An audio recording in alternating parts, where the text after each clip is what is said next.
Bom dia, irmãos. Então vamos continuar o nosso estudo sobre a doutrina da adoção. Pode passar o primeiro slide. Mais um. Então a gente estudou o significado na última aula, quando ocorre. E a gente adentrou também nos resultados da adoção. Então hoje a gente já vai começar do ponto o cuidado do pai. Então um dos resultados da adoção, quando Deus te adota como filho legítimo, como filho adulto, com direito a todas as promessas, você vai ter o cuidado do pai, o nosso pai celestial, Deus.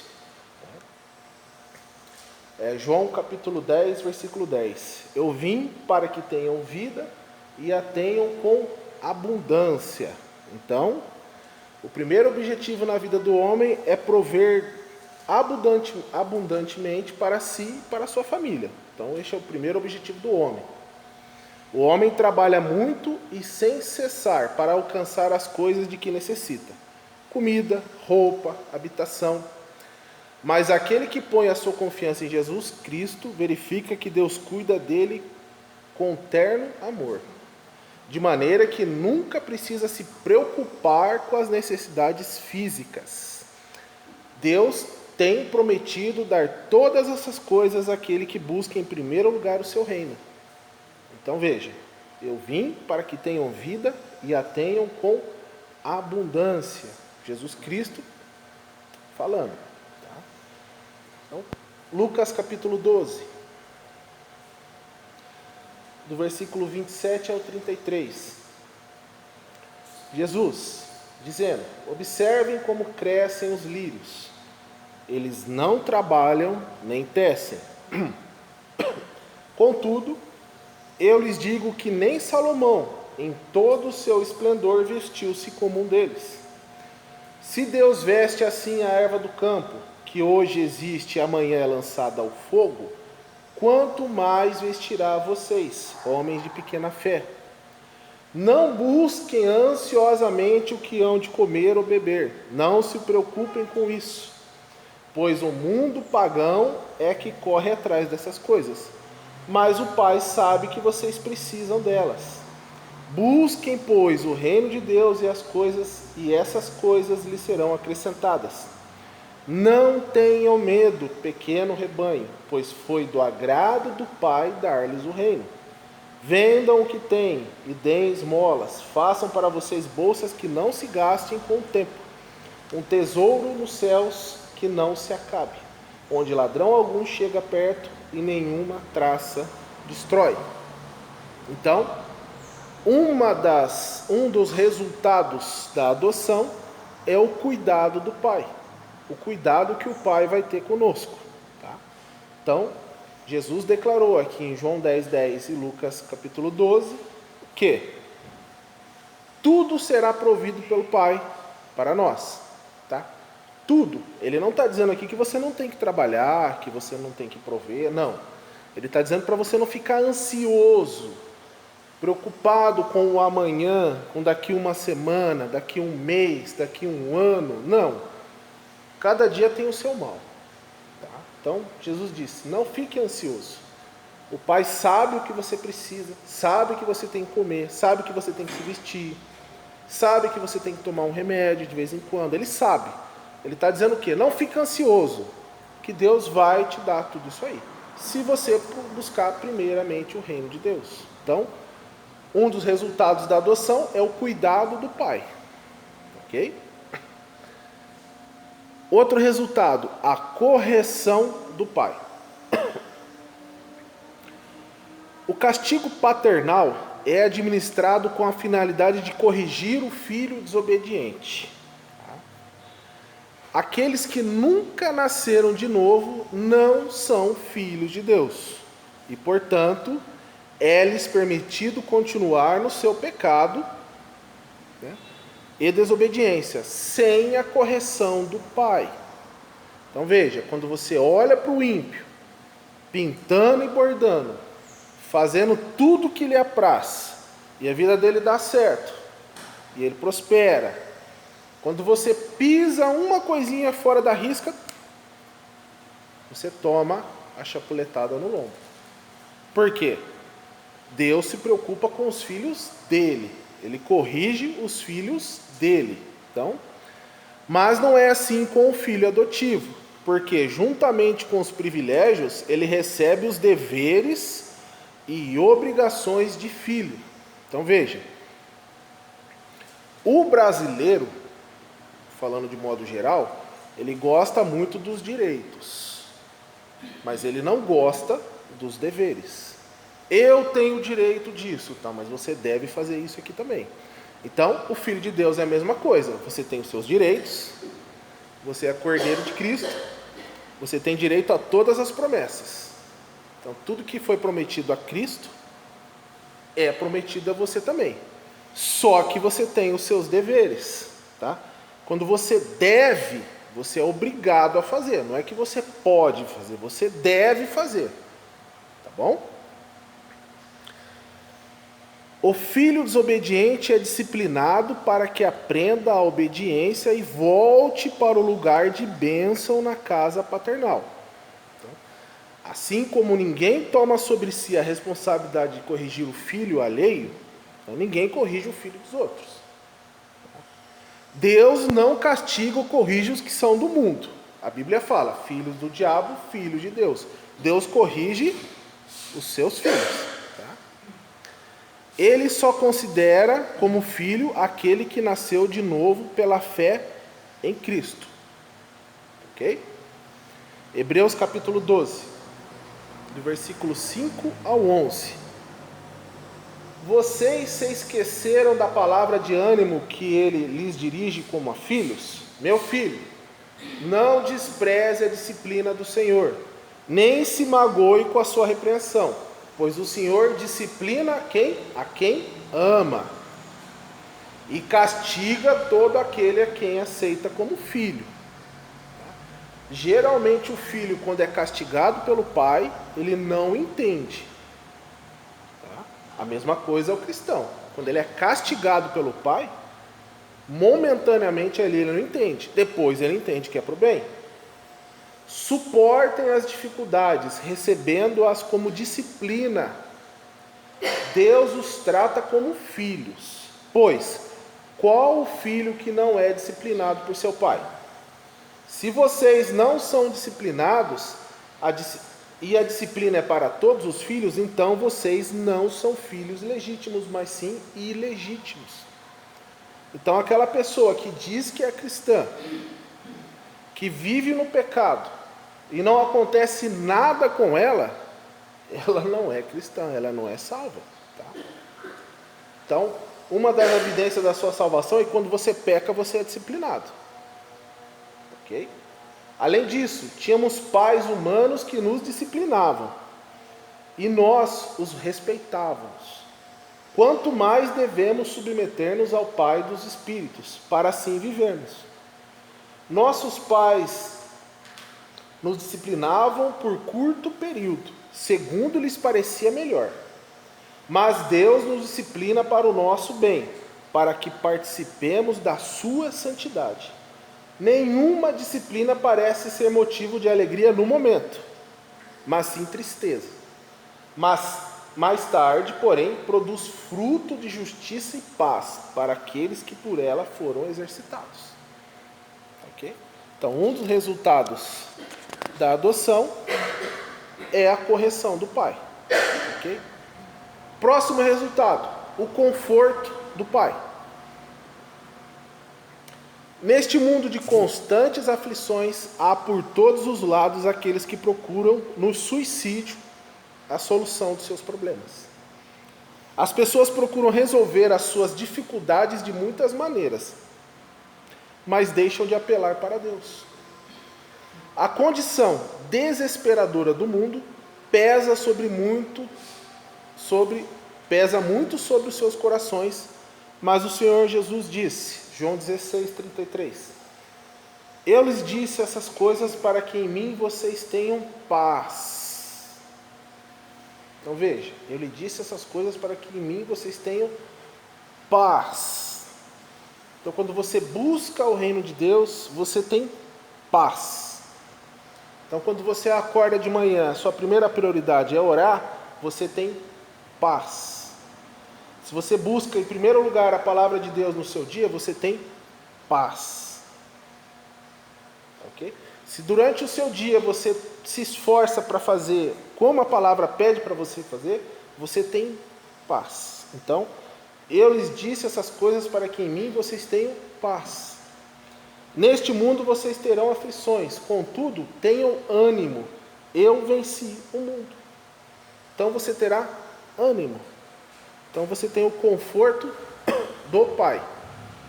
Tá? Deus Pai falou por intermédio do profeta Isaías, dizendo, Isaías 66, 13, anterior mesmo. Assim como uma mãe consola seu filho, também eu os consolarei. Então, você será consolado. Tá? Você vai ser consolado quando todo dia você buscar o reino de Deus. Buscar com vontade, buscar com dedicação, buscar de coração. Você vai ser consolado. Então você vai ter paz, você vai ter bom ânimo e você vai ser consolado. Então, o conforto do Pai. Note que o cristão é a pessoa ativa. Deus pede para que você seja ativo. Ativo. Se você for ativo, você não vai precisar ser reativo. O que é o reativo? Espera uma coisa ruim acontecer para orar. Espera uma coisa ruim acontecer para começar a ler a palavra de Deus. E espera alguma coisa acontecer para começar a deixar o pecado. Aí você está sendo reativo.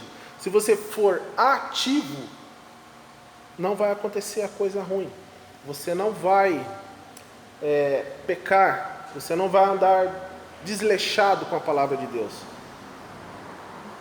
Vai acontecer acidentes, doenças, mortes, sim. Mas você vai ter paz. Você não vai ter o pecado na sua vida. Então, você tem que ser ativo, não reativo. Não que se você está no pecado, você não deve reagir. Mas se você for ativo, você não precisa ser reativo. Então, é melhor prevenir do que remediar. Ok? Então, Paulo agradece a Deus pelo seu conforto, dizendo, 2 Coríntios capítulo 1, de 3 ao 4.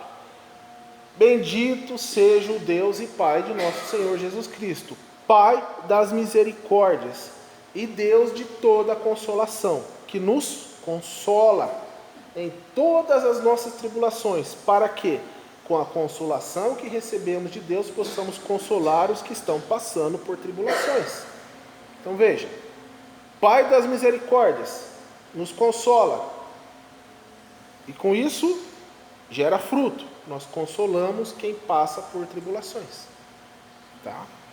Então, hoje você não pode não entender o que você está passando hoje, mas talvez o que você está passando hoje vai servir para consolar uma outra pessoa que vai passar pelo mesmo problema, e você vai dar uma palavra de ânimo. Olha, eu passei por isso e hoje estou aqui, eu fiz isso e deu resultado. Deus me consolou e eu estou te consolando. Tá? Então veja, Paulo vem ensinando isso por nós. Então, o conforto do Pai. Próximo resultado, a herança do Pai. O crente tem um galardão no presente e também no porvir. E isto incita o verdadeiro discípulo de Cristo à fidelidade. Tanto o apóstolo Pedro como o apóstolo Paulo criam que, pela fé em Cristo, haviam sido feitos herdeiros de uma grande herança e por isso louvavam a Deus. Primeira carta de Pedro, capítulo 1, do versículo 3 ao 5. Bendito seja o Deus Pai de nosso Senhor Jesus Cristo. Conforme a sua grande misericórdia, Ele nos regenerou. O que é regenerou? Recriou. Então você foi recriado. Você nasceu de novo. Uma nova criatura, uma recriação. Para quê? Para uma esperança viva, por meio da ressurreição de Jesus Cristo dentre os mortos, para uma herança que jamais poderá perecer, macular-se ou perder o seu valor. Tá? Então, essa é a nossa herança. É aqui que nós somos co-herdeiros de Cristo. Tá? Para uma herança que jamais poderá perecer, macular ou perder o seu valor.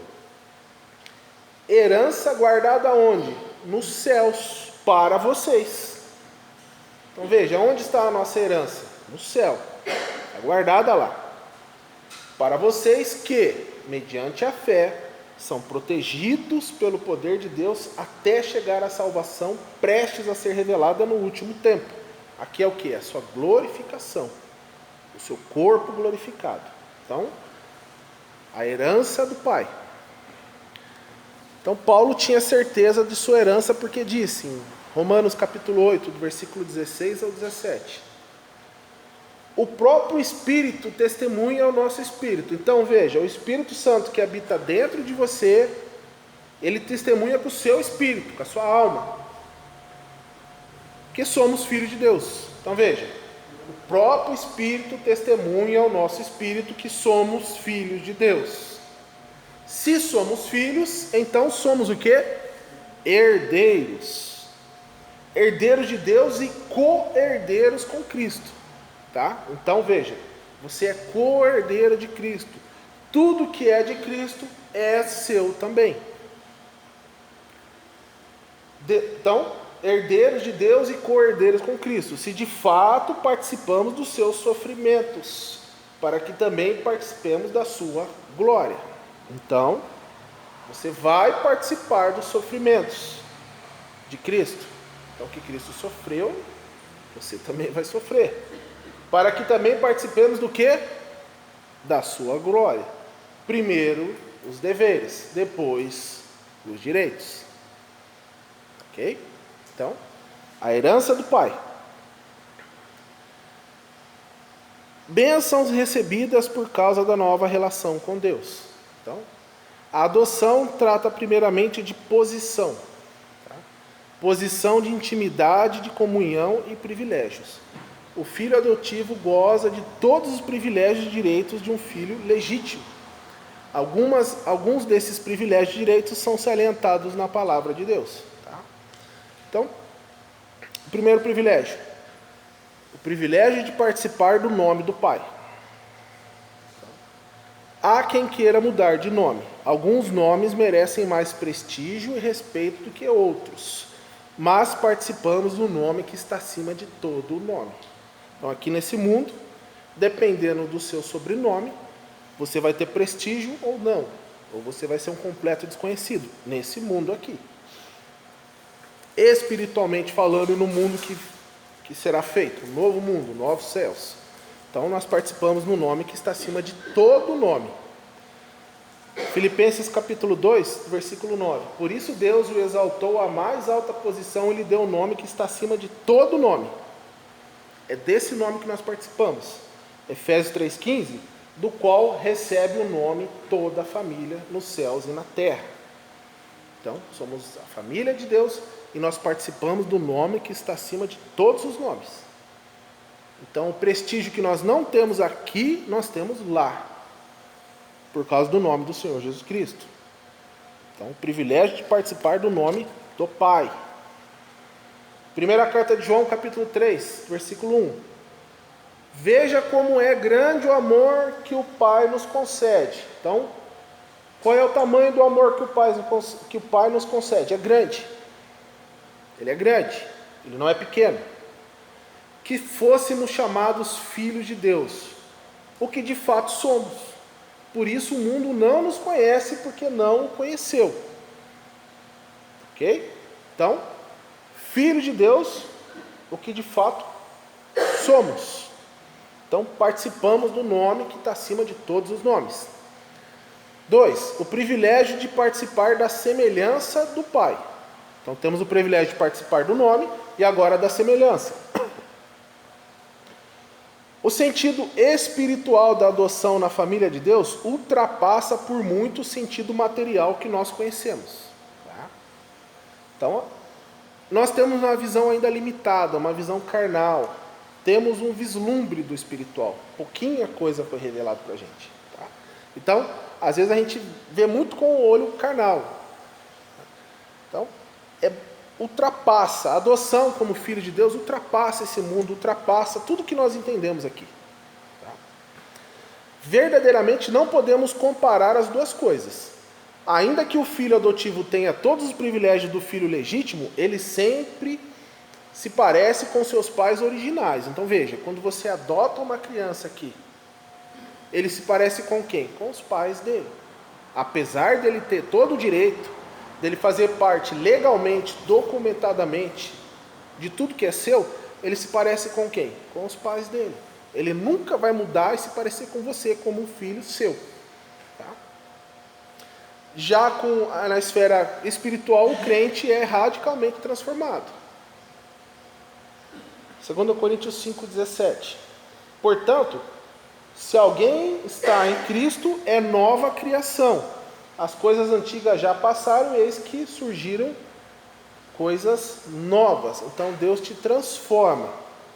Você não é apenas legalmente filho de Deus, você é parecido com Ele. Ele transforma você. Então você tem direito legal de tudo que é de Cristo e você passa a se parecer com Ele. Tá? Então é diferente da adoção aqui no mundo, que o seu filho adotivo nunca vai se parecer com você fisicamente. Tá? E até recebe a natureza de Deus. Segundo a Pedro, segunda carta de Pedro, capítulo 1, versículo 14. Porque sei que em breve deixarei esse tabernáculo, como o nosso Senhor Jesus Cristo já me revelou. Ou seja, agora nós temos o comportamento semelhante de Cristo, mas depois nós teremos o corpo glorificado em semelhança de Cristo. Paulo escreveu em Romanos capítulo 8, versículo 29.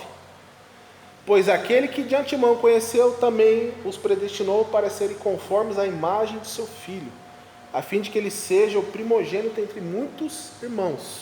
Ou seja, vamos ser parecidos com eles também. Ok? Filipenses capítulo 3, versículo 21. Pelo poder que o capacita a colocar todas as coisas debaixo do seu domínio, Ele transformará os nossos corpos humilhados para serem semelhantes ao seu corpo glorioso. Então seremos semelhantes a Ele. Não só na forma comportamental, como tentamos ser hoje, mas também fisicamente. Então, diferente da adoção aqui, nós seremos parecidos com Ele. Fisicamente também. No corpo de glória. 3. O privilégio de participar do amor do Pai. Também é um resultado da adoção. O amor tem que ser mútuo. Mútuo. Vai e volta. O amor do Pai para conosco, de nós para com o Pai. Nenhum filho adotivo ficaria satisfeito num lar onde não fosse benquisto. E a sua tristeza seria ainda maior se houvesse na mesma família filhos legítimos que recebessem todo o amor e afeição dos pais. Então imagina você ser adotado, uma família nova, essa família ama os seus filhos legítimos e não ama você. Você não ia gostar disso. Deus ama igualmente a todos os seus filhos e não mostra parcialidade alguma. Então ele é imparcial, ele trata todo mundo igual. Ele não é parcial, gosto mais desse do que daquele. Ele é imparcial. A adoção é uma expressão de amor, que promove amor no coração do filho adotivo. Então veja, ela promove um amor no seu coração. Ela cria um amor no seu coração. Tal amor não se apaga com facilidade. Tá? Família de Deus, o filho adotivo é amado não somente pelo pai, mas também pelos seus irmãos. Ninguém conhecia esse fato mais que o apóstolo do amor, o apóstolo João, que disse, primeira carta de João, capítulo 3, versículo 14, sabemos que já passamos da morte para a vida. Como que nós sabemos? Que antes nós estávamos condenados à morte, a segunda morte, a morte eterna, a separação total de Deus, mas agora para a vida eterna, porque amamos nossos irmãos. Quem não ama, permanece na morte. Então veja, Deus coloca dentro do seu coração um amor. Você ama o seu irmão. Se você não ama, o que ele está dizendo aqui? Permanece na morte, não é salvo. Simples. Não ame seu irmão. O apóstolo falou com autoridade porque ele mesmo ouviu as palavras de quem? De Cristo. João capítulo 13, versículo 34. Um novo mandamento lhes dou. Amem-se uns aos outros, como eu os amei. Vocês devem amar-se uns aos outros. Então, João escrevendo sobre o quê? Sobre o que ele ouviu pessoalmente, inspirado pelo Espírito Santo, mas ele ouviu pessoalmente Cristo dizendo isso. Então, o privilégio de participar do amor do Pai. 4. O privilégio da comunhão com o Pai. Mais um privilégio. Para o filho adotivo, Deus não é um ser que cause temor no seu coração, e sim um pai amado. Então, o filho adotado, ele ama o seu pai, ele não tem medo do seu pai. Tá? Romanos capítulo 8, versículo 15. Pois vocês não receberam o espírito que os escravize para novamente temer. Não. Mas receberam o Espírito que os adota como filhos, por meio do qual clamamos Abba Pai. Então você não vai temer, você não tem medo de Deus. Não, você ama o seu Pai, você quer estar perto dele todos os dias. Você quer conversar com ele todos os dias, você quer ler a palavra dele todos os dias. Em outro lugar, Paulo escreveu, Gálatas capítulo 4, versículo 6. E porque vocês são filhos, Deus enviou o Espírito de seu Filho aos seus corações, o qual clama Abba Pai. Então você tem uma comunhão, você quer estar com Ele, você quer sentir a presença dEle, você quer ler a palavra dEle, você quer conversar com Ele. É por isso que você ora todos os dias, você ama conversar com seu Pai. A oração é uma conversa com seu Pai. E quando você não ora, você sente falta, você fica triste, você desanima. Tá? Por isso que a oração não é uma obrigação. A oração é um prazer. Quem não sente prazer em orar, talvez não seja salvo. Ok? 5. O privilégio de servir ao Pai. Veja aqui que ele põe sempre a palavra privilégio, tá? Não é obrigação. O privilégio de servir o Pai. Não tem limite aquilo que o homem é capaz de fazer em favor da pessoa quem ama. Então você não tem limite. Quando você ama alguém, não tem limite o que você faz por essa pessoa. Então João capítulo 14. Perdão, pulei um, né? O Romanos 5:1, em dar do privilégio da comunhão com o Pai. Tendo sido, pois, justificado pela fé, temos paz com Deus, por nosso Senhor Jesus Cristo. Então, o privilégio da comunhão. Você tem paz com Deus. Você não tem medo de Deus, você tem paz. Ok? Agora sim, o privilégio de servir o Pai. João 14, versículo 23 e 24. Respondendo Jesus: se alguém me ama, guardará a minha palavra. Meu Pai o amará, nós viremos a ele e faremos nele morada. Aquele que não me ama, não guarda as minhas palavras. Essas palavras que vocês estão ouvindo são minhas, não são minhas, são de meu Pai que me enviou. Então veja, comunhão. Se você não conhece nada da palavra, se você não pratica a palavra, você não ama a Deus. Simples. Aquele que não me ama, não guarda as minhas palavras.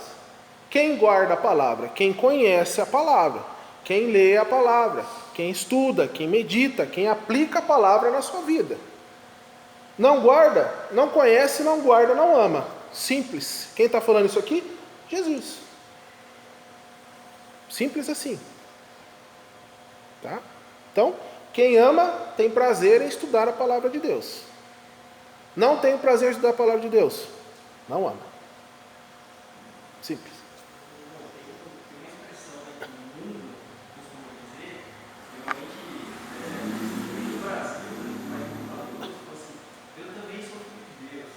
Não.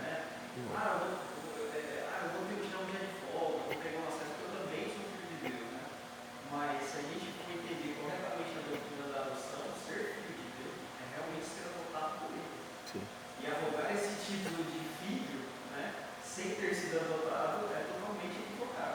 O ilegítimo, né? Igual ele falou, é ilegítimo. Ele não tem disciplina, ele não é disciplinado por Deus. É o bastardo. Ele diz que é, mas não é. Tanto é que Jesus fala, apartai-vos de mim, maldito, vós que praticai a iniquidade. Ou seja, eu não te conheço. Então assim, a pessoa fala que é, mas o próprio pai fala, eu não te conheço. Pegando um gancho que o Luciano está falando, então o filho não tem férias, né? Você não vai ter um tempinho para fazer o que você quer. Não, assim, se a pessoa ama o pai, ela quer orar todo dia, porque ela ama. Entendeu? Férias é do trabalho que você é penoso, né? Aqui não é penoso, entendeu? Então é isso. Eu sou filho de Deus todo dia. Então todo dia eu amo fazer o que Deus pediu para mim fazer. Então mais ou menos isso aí. Tá ok? Bom, próximo texto, que é o privilégio de servir ao Pai. João capítulo 5, versículo 8. Meu Pai é glorificado pelo fato de vocês darem muito fruto, e assim serão meus discípulos. Ou seja, muito fruto. Tá? Muito fruto. Agora, quais são esses frutos? Quais frutos que o cristão dá? Veja, por que ele fala fruto? Por exemplo, uma macieira, ela faz força para brotar a maçã? Não, é natural, a maçã nasce. Uma bananeira, ela faz força para dar a banana? Não, é natural, a banana sai. É natural, você não faz força, você não eu tenho que fazer isso. Não, o fruto dá. Por isso que a palavra é fruto, porque é natural, é da sua natureza dar esse fruto. Ok? Então veja, fruto natural, vai acontecer naturalmente. Tá? Então quais são esses frutos que é da natureza do cristão dar? É da uma natureza, é sua natureza, você não vai se esforçar, vai acontecer naturalmente. Tá? Gálatas capítulo 5. Fruto do Espírito. Por que do Espírito? Porque o mal que está em mim, que eu não quero fazer, esse eu faço. O bem que eu não quero fazer, que eu quero fazer, esse eu não faço. Por quê? É fruto do Espírito que está dentro de você. Por isso que Paulo falou, o Espírito Santo está dentro de mim, quer fazer o bem. Eu não quero, a minha carne não quer. O mal que eu não quero fazer, que é o que a minha carne, são as obras da carne, esse eu faço. Então, os frutos do Espírito é natural, porque o Espírito Santo está dentro de você e ele vai exalar esse odor, esse perfume, esse fruto natural do cristão. Qual que é? Fruto do Espírito. O amor, a alegria, paz, paciência, amabilidade, bondade, fidelidade, mansidão, domínio próprio. Naturalmente o cristão é assim. 100% do tempo depende das suas disciplinas espirituais. São disciplinas espirituais. Então, se você comer desregradamente, você engorda. Se você comer qualquer porcaria, você vai engordar. Seu corpo vai mostrar o que você come. Se você não faz exercício físico 3, 4 vezes por semana, sua pressão sobe, seu triglicérido sobe, você vai ter problema arterial, você vai, com o tempo, desenvolver vários problemas de saúde. Agora, quando você é disciplinado, você se alimenta corretamente, você pratica o exercício físico, você alimenta a sua mente, você não deixa o seu cérebro parar, o cérebro é um músculo, tem que ser exercitado. Né? Você não terá doença de Alzheimer, Parkinson, por quê? Você exercita. Então é uma disciplina. Quando que o cristão dá o fruto? Quando ele é disciplinado. Foi com as aulas que eu dei aqui, da disciplina espiritual, oração, leitura, meditação da palavra. Então, quando você tem o fruto? Quando você alimenta o seu espírito. Tá? Então é o amor, alegria, paz, paciência, amabilidade, bondade, fidelidade, mansidão e domínio próprio. Aquele que ora todos os dias, quando fica um dia sem orar, ele percebe como que ele fica. Ele se percebe. E ele para tudo que está fazendo e vai orar. Então é uma disciplina. Contra essas coisas, não há lei. Não há lei de Deus que condene isso aqui. Os que pertencem a Cristo Jesus crucificaram a carne com as suas paixões e seus desejos. Quem é de Cristo não satisfaz a sua vontade, a vontade da sua carne, que é ruim, má e perversa. Ok? Primeira carta de João, capítulo 5, do versículo 1 ao 3. Todo aquele que crê em Jesus, crê que Jesus é o Cristo, é nascido de Deus. E todo aquele que ama o Pai, ama também o que lhe foi gerado. Então veja, aqui é todo. Todo aquele que crê em Jesus, que crê que Jesus é Cristo, é o Cristo, é nascido de Deus. Todo, não só parte. E todo aquele que ama o Pai, ama também o que dele foi gerado. Quem foi gerado do Pai? Os filhos de Deus, os cristãos. Então, ama quem? Todos. Não é parte. Não, só alguns. Não, todo. Assim, sabemos que amamos os filhos de Deus, amando a Deus e obedecendo aos seus mandamentos. Porque nisto consiste o amor a Deus, obedecer aos seus mandamentos. E os seus mandamentos não são pesados. Ok? O cristão não reclama dos mandamentos de Deus, porque não são pesados, porque a natureza dele faz ser leve. Se está pesado, se o cristão está reclamando, é porque ele não é cristão, para ele vai ser pesado. Se ele tem o Espírito Santo dentro dele, não é pesado, é prazeroso. Ah, não é, é Salmo 119. Como são doces para o meu paladar as tuas palavras, mais do que mel para a minha boca. Ganho entendimento por meio dos teus preceitos. Por isso, odeio todo caminho de falsidade. A tua palavra é lâmpada que ilumina os meus passos, e luz que clareia o meu caminho. Não é pesado, é doce, é como mel. Isso é a palavra para o cristão. É doce, como mel. Então não é pesado. Então, nisso consiste o quê? O privilégio de servir ao Pai. É um privilégio. Não é um peso. Ok? 6. As evidências da adoção.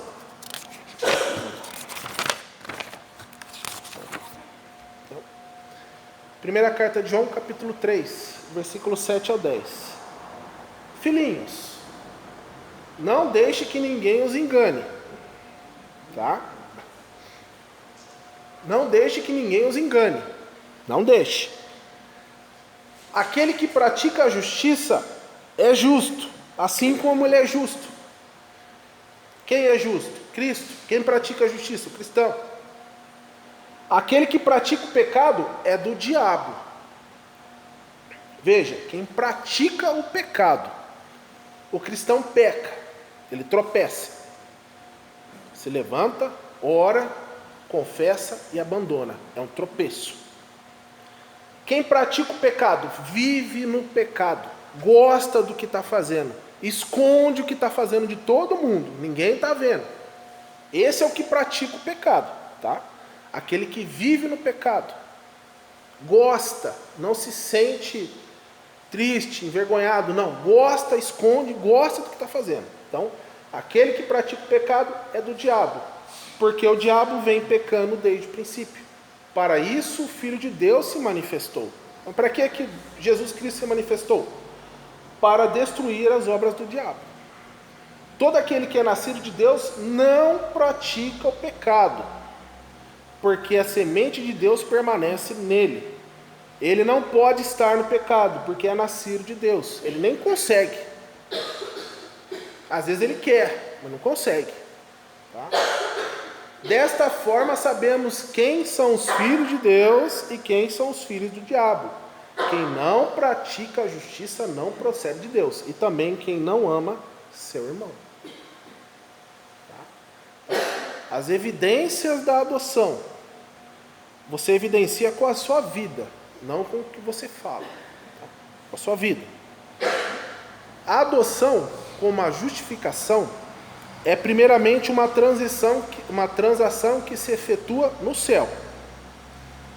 Como no caso da justificação, a adoção também tem um aspecto legal ou jurídico, quer dizer, é um ato de Deus pelo qual ele testifica ao coração do filho adotivo por intermédio do seu Espírito Santo.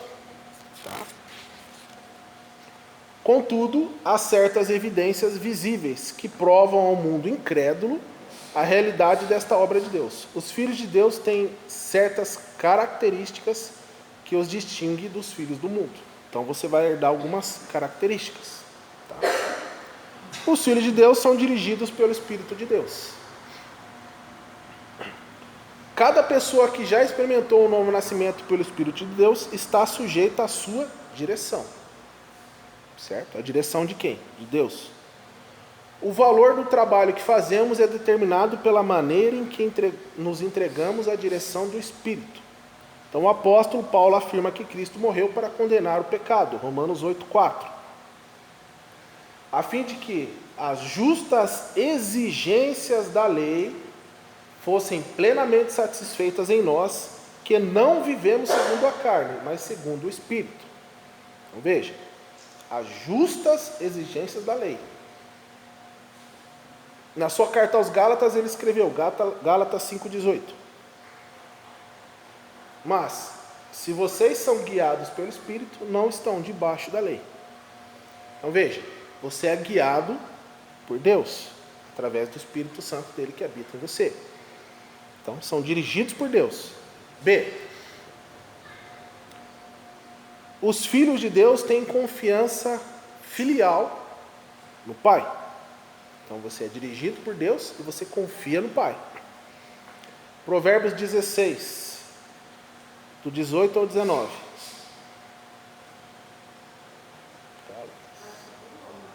Pulou? Gálatas 5,18, vê lá 5,18. Para trás. Pode voltar. Mais um. Salmos, para frente. 1 João.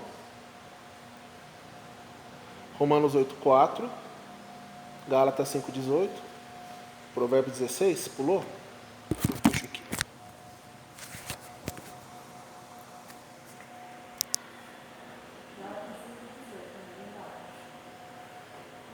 Depois é Provérbios. Eu puxo aqui, não tem problema. Então, Provérbios capítulo 16.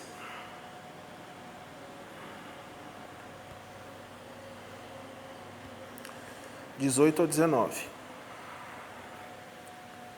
A soberba precede a ruína, e a altivez do espírito precede a queda.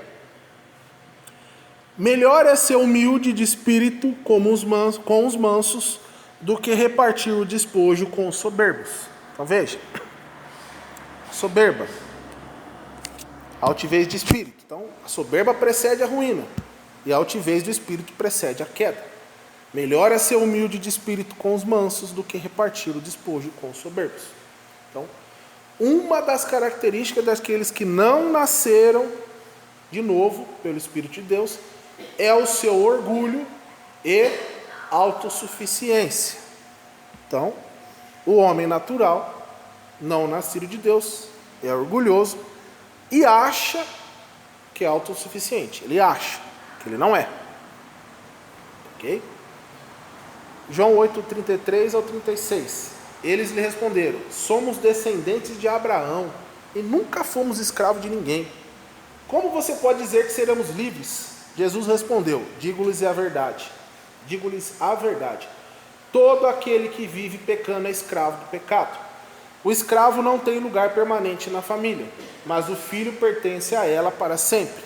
Portanto, se o filho os libertar, vocês de fato serão livres. Então veja aqui o povo de Israel debatendo com Cristo. Orgulhosos, autossuficientes, cheios de si. Então, enquanto o homem não reconhecer que o seu pecado é uma transgressão contra Deus mesmo, ele acha que tem capacidade para resolver todos os problemas da sua vida, e até mesmo o problema da morte. Primeira carta de João, capítulo 5, versículo 20. Sabemos também que o Filho de Deus veio e nos deu entendimento, para que conheçamos aquele que é o verdadeiro, e nós estamos naquele que é o verdadeiro, em seu Filho Jesus Cristo. Este é o verdadeiro Deus e a vida eterna. Então, enquanto o homem aí fora está tentando um jeito de não morrer, eles se congelam para daqui 200 anos vai ter alguma coisa que vai ressuscitar eles, eles estão tentando resolver o problema da morte. Cristo já resolveu. Então, os filhos de Deus têm confiança filial no Pai. É somente quando o homem reconhece o pecado na sua vida que ele compreende a sua necessidade de salvação. Quando ele reconhece que não há outro meio de salvação além daquele que Deus oferece. A fé penetra no seu coração, dando-lhe uma confiança em Deus semelhante à confiança que o filho tem no seu pai. Foi sobre esse assunto que o apóstolo Paulo escreveu. Gálatas, do capítulo 4, versículo 6. 4 ao 6. Mas quando chegou a plenitude do tempo, Deus enviou seu filho, nascido de mulher, nascido debaixo da lei, a fim de redimir os que estavam sob a lei, para que recebêssemos a adoção de filhos. E porque vocês são filhos, Deus enviou o Espírito de seu Filho aos seus corações, o qual clama, Abba, Pai. Então, é um sinal de conversão verdadeira quando o homem perde toda a confiança em si mesmo e entrega inteiramente ao Senhor. Ok? Já estou finalizando. Os filhos de Deus têm liberdade de chegar à presença do Pai. Então, tem a confiança e tem a liberdade.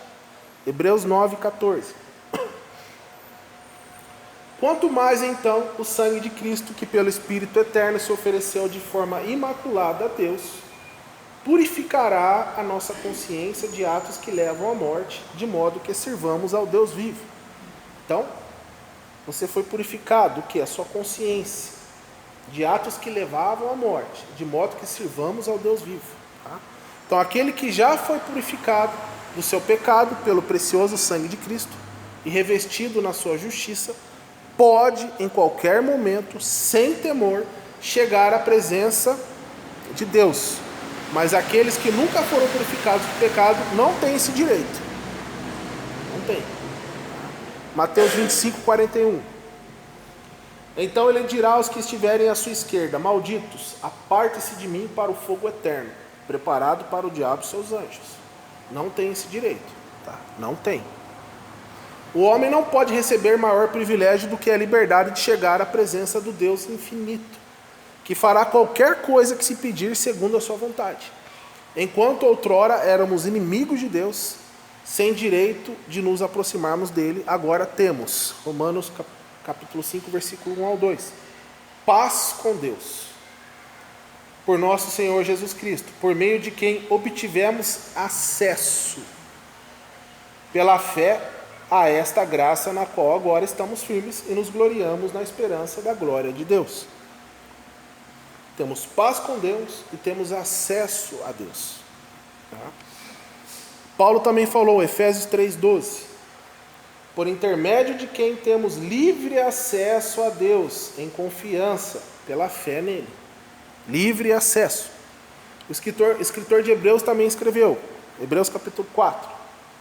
Portanto, visto que temos um grande sumo sacerdote, que adentrou os céus, Jesus, o Filho de Deus, apeguemo-nos com toda a firmeza à fé que professamos, pois não temos um sumo sacerdote que não possa compadecer-se das nossas fraquezas, mas sim alguém que, como nós, passou por todo tipo de tentação, porém sem pecado.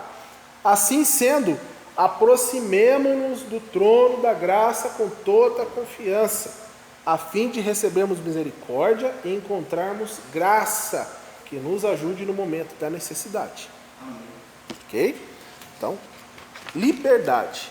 Quando o Filho de Deus encara uma dificuldade, ele dirige-se àquele que tem toda a autoridade e o poder para resolver o problema. Tá? Último item. Os filhos de Deus amam-se uns aos outros. Então, Mateus 22, do versículo 36 ao 40. Mestre, qual é o maior mandamento da lei? Respondeu Jesus: Amem o Senhor, o seu Deus, de todo o seu coração, de toda a sua alma e de todo o seu entendimento. Este é o primeiro e maior mandamento. E o segundo é semelhante a ele: ame o seu próximo como a si mesmo. Desses dois mandamentos dependem o quê? Toda a lei e os profetas. Toda a lei e os profetas. Então, essa característica dos filhos de Deus é a que mais falta na vida dos que confessam o seu nome. Tá? Primeira carta de João, capítulo 3, do 12 ao 16.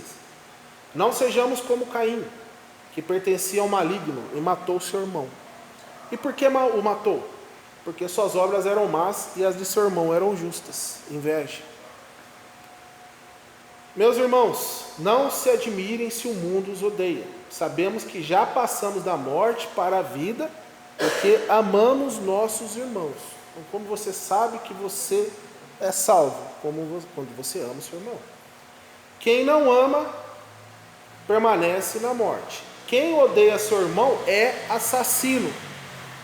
E vocês sabem que nenhum assassino tem a vida eterna em si mesmo. Nisto conhecemos o que é o amor. Jesus Cristo deu sua vida por nós e devemos dar a nossa vida por nossos irmãos. Então, falta isso hoje. Porém, Jesus Cristo deu muita preeminência a esse assunto. Tais características são intimamente relacionadas e entrelaçadas, porque aqueles cujas vidas são verdadeiramente entregues à direção do Espírito Santo e cujos motivos são sujeitos à sua vontade, manifestarão grande fé e confiança em Deus. Primeira carta de João, capítulo 4, versículo 20. Se alguém afirmar, eu amo a Deus, mas odiar seu irmão, é mentiroso. Tá? Pois quem não ama seu irmão, a quem vê, não pode amar a Deus, a quem não vê. Ele nos deu este mandamento: quem ama a Deus, ame também o seu irmão. Tá? O homem de fé é homem de oração e chegará muitas vezes diante do trono da graça em oração. E é impossível orar sinceramente por alguém sem desenvolver verdadeiro amor por ele. No seu famoso capítulo sobre o amor, o apóstolo Paulo disse, 1 Coríntios 13, 13. Assim permanecem agora esses três: a fé, a esperança e o amor. E o maior deles, porém, é o amor. Por que o amor é o maior deles? Porque quando passar todo mundo e vier um novo mundo, nova terra, um novo corpo glorificado, a gente não vai precisar de fé nem de esperança, vai ficar só o amor. Por isso que ele é o maior de todos. Hoje a gente precisa da fé, precisa da esperança e do amor. Quando tudo passar, tudo se fizer novo, ficará só o amor.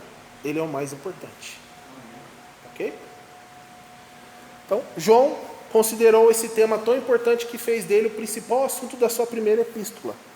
Ele disse, 1 João, capítulo 2: quem afirma estar na luz, mas odeia seu irmão, continua nas trevas. Quem ama seu irmão permanece na luz, e nele não há causa de tropeço. Mas quem odeia seu irmão está nas trevas, e anda nas trevas, não sabe para onde vai, porque as trevas o cegaram. 1 João, capítulo 5, versículo 1: todo aquele que crê em Jesus, que Jesus é o Cristo, é nascido de Deus, e todo aquele que ama o Pai, ama também ao que dele foi gerado, nascido de Deus. Então, é inútil dizer que amamos a Deus se não tivermos prontos a obedecê-lo em todas as coisas.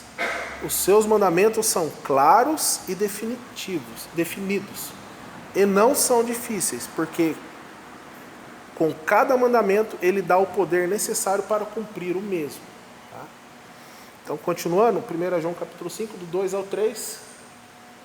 Assim sabemos que amamos os filhos de Deus, amando a Deus e obedecendo aos seus mandamentos, porque nisto consiste o amor de Deus, obedecer aos seus mandamentos.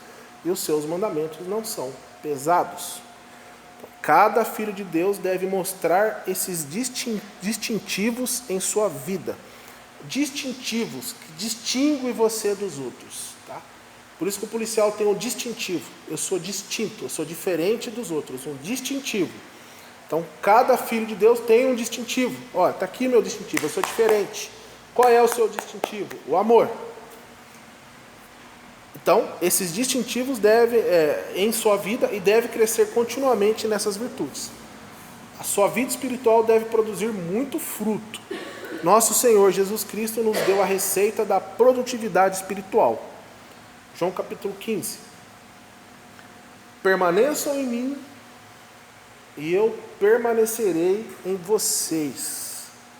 Nenhum ramo pode dar fruto por si mesmo, se não permanecer na videira. Vocês também não podem dar fruto se não permanecerem em mim. Eu sou a videira, vocês são os ramos. Se alguém permanece em mim e eu nele, esse dá muito fruto, pois sem mim vocês não podem fazer coisa alguma.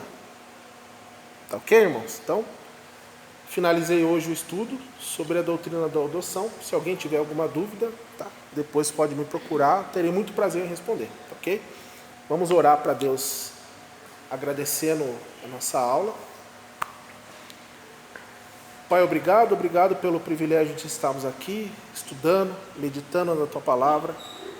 Peço que essa palavra seja plantada como uma semente em nossos corações, para que ela possa dar muitos frutos, frutos com exemplos, com pregações, com amor, com ajuda ao próximo, Pai. Estamos aqui para Te servir. Em nome do Senhor Jesus, que nós oramos e agradecemos. Amém. Obrigado, irmãos.